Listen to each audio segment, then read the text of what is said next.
Let's now bring in medical doctor and health expert Tuyi Mebawondu to help us to take a look at what's going on in the Democratic Republic of Congo. Thank you very much indeed for coming. Thank you for having me. Yes, well, the United Nations, as we know now, of course, says cholera outbreak has reached a very worrying proportion in Congo. As a matter of fact, 20 out of 26 provinces have now been affected. And we also hear that some cities and towns have also, are affected. At the moment, what do you think, what do you think was the reason that it was allowed to get to this point? Is it a problem of infrastructure, or is it a problem of government not, doing enough, handling it well? Thank you. Essentially, cholera is a disease of water, hygiene, and sanitation. Whenever you see an outbreak of cholera, there's something bad about the water supply, about the cleanliness of the water supply. There's something bad about the hygiene, or there's something bad about the sanitation, or a combination of all those things.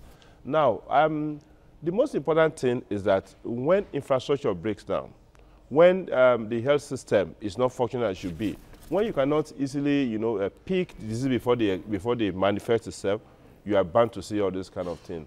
And it's also worrisome that when you have challenges in terms of nutrition and health of the people, then you are bound to see this kind of thing.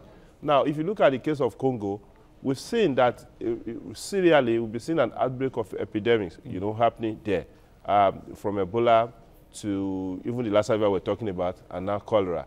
Now, essentially, they've lost sufficient amount of fund from inflow from the sales of oil.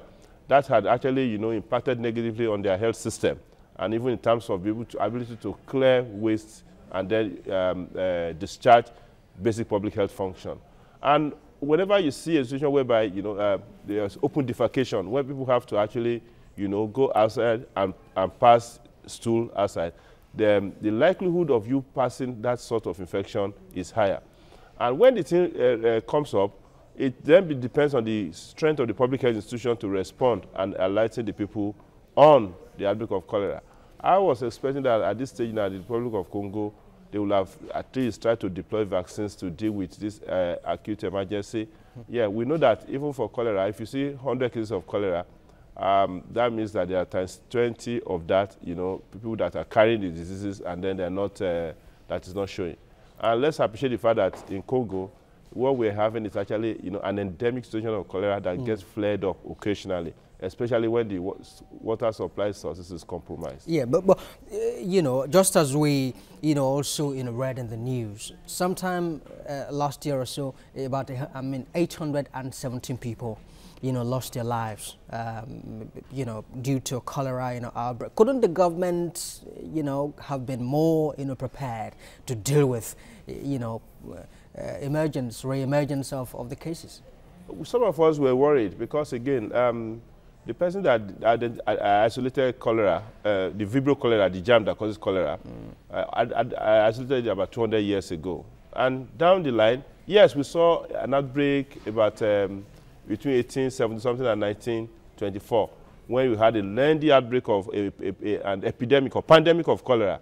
But even up to that time, we have moved sufficiently forward to be able to provide just ordinary potable water supply. This is what we're talking about. Provide ordinary potable water supply, ensure that sanitation is topped up, educate the people, make sure that the waste are disposed properly, and it's not disposed close to source of water. And then, simple hygiene, wash your hand, and these kind of clear-cut things will be able to, stop the spread of epidemics, not just cholera alone. But what we've seen in Congo is that there's been a breakdown of infrastructure. There are a lot of, challenges, pre the election, because again, you see the influence of politics there. You see that there's a dearth of health personnel in Congo.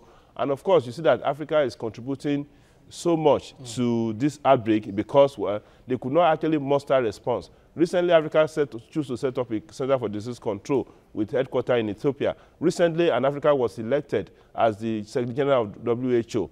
Gabriel Jesus was elected as Secretary General of WHO. We are as Director General of WHO. We expect a robust reaction from such institutions to epidemic like this. What we actually need to do is to be able to do what we call early warning signs, to be able to design an early warning signs for this sort of epidemic. When you see a situation whereby